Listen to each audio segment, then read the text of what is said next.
Hey guys, Mike Goldstein here of EasyDatingCoach.com.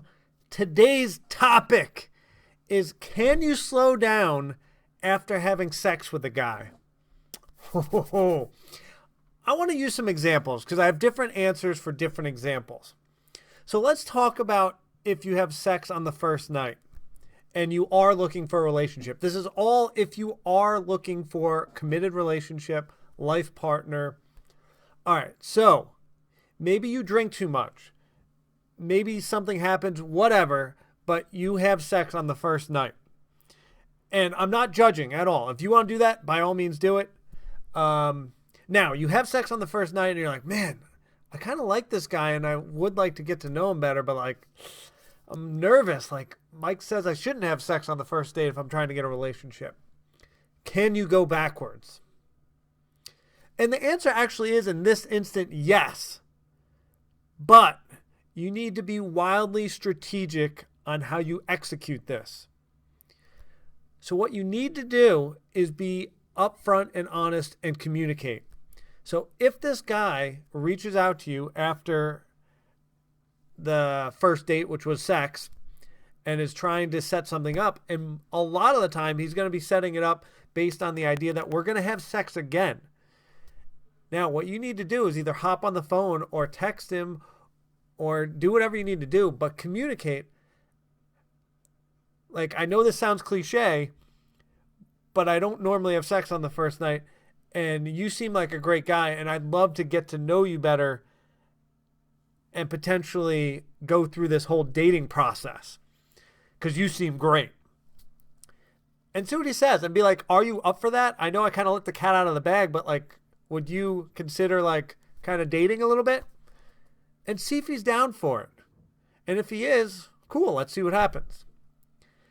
Now, let's talk about a very different scenario. Let's say you go on 4, 5, 6 dates. And then you decide to get intimate.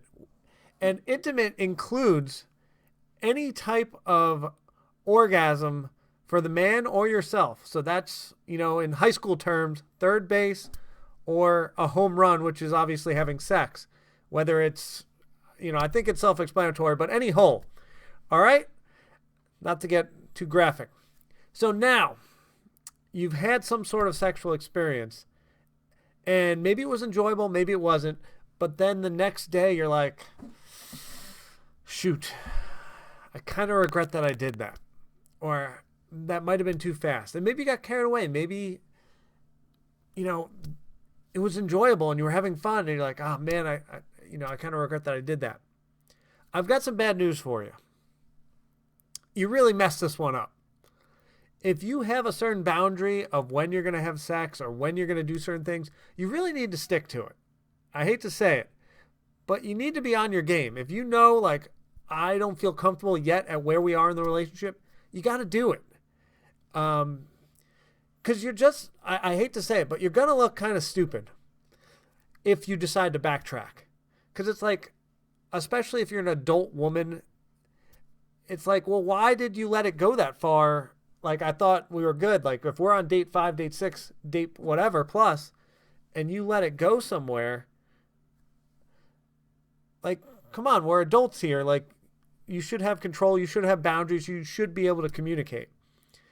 And so if we get there, if you're not comfortable on date 5 through 8, say something, and then you don't have to do anything, obviously. But now you do have something, and then you're trying to backtrack. This is a bad idea. And don't get me wrong, you should do it if you don't feel comfortable. But the guy's just going to be like, what is going on here? I just courted this woman for 5, 6 dates. We finally got somewhere sexually. And now she, wants to go backwards? Like, does she know what the heck she's doing? Does she have any skill set in terms of communication, in terms of dating? So, bottom line is, I want you to think about what your plan is with the men that you're dating before you get in that situation. Like, if you know you're not there yet on date 3, 4, 5, and you're not ready and you're not going to feel comfortable, and the next morning, if, for example, let's say you do have sex and then the guy disappears If you know, you're like, man, it was too early. That's not good. What you should feel if the guy does ghost, and unfortunately that sucks if a guy does do that. But if you have sex and then he disappears, you should just be like, man, I thought he liked me. And like, that was the right time to have sex. I do feel super comfortable that we did it then because I was happy about it and it was enjoyable. And okay, the guy left. That sucks. I'll go find another guy. No big deal. So that's where you want to be at with this whole thing. So I hope that's helpful. And you really, in terms of dating, you really should have a strategy going into things. So then, if the guy's kissing your neck or, the heavy petting and all of a sudden you're getting into it, it's not like, whoa, I'm feeling good. I'm just going to go with this, even though I didn't want to do this. You got to have that plan beforehand and you got to know what to say. So there you have it.